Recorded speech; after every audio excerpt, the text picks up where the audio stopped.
Hi there, I'm just going to show you how to do shoulder stand using your sofa because I'm aware that some people don't have proper chairs to do chair shoulder stand or they don't have the right equipment or they have neck issues, shoulder issues, what have you.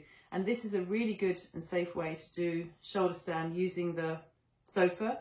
And we can also do Setu Bandha and Viparita Karani in exactly the same way. Now, what you'll need is a sofa, obviously, or an armchair is just as good. I've got a bolster here in front, and if you don't have a bolster, you can take a few towels or blankets, and I folded 3 of my blankets into the same shape as a bolster, like that. And alternatively, you can use, if you have foam blocks, you can use 2 foam blocks like that, and then put a folded blanket on top of that as well. Okay, so there's plenty of options there, and if you don't have any of that at all, some firm kind of cushion that's not wider than a bolster, so a bolster shaped cushion or a couple of pillows, but they need to be really firm, not hard, but not squashy like a very soft fluffy pillow. All right, so let me show you how to get in, and I'm going to take a sideways position on the sofa.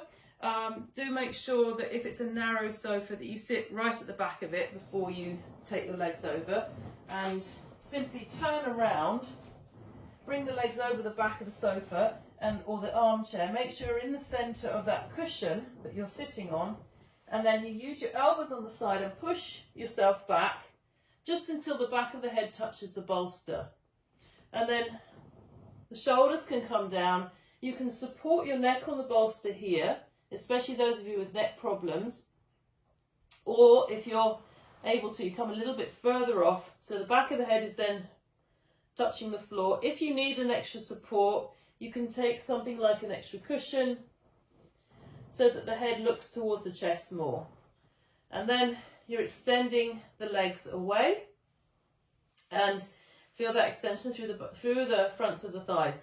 Now, the back cushion there, you can take that away as well so that you get even more extension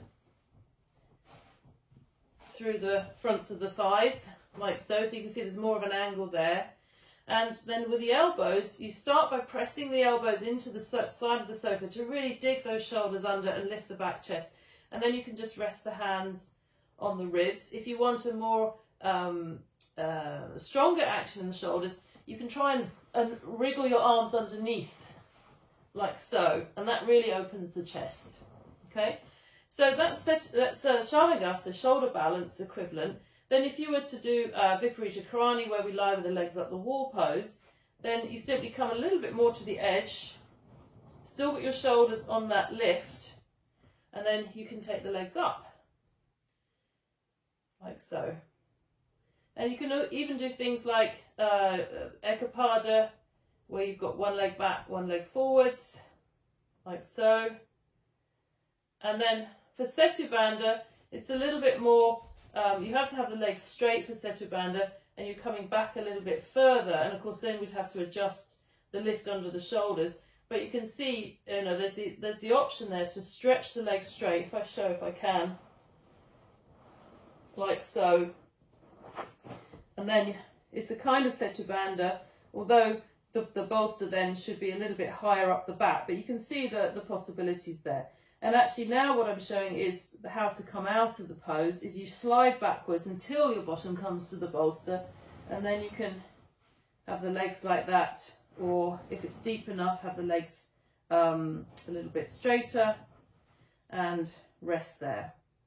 Okay, so there's a couple of ways to do shoulder balance with your sofa.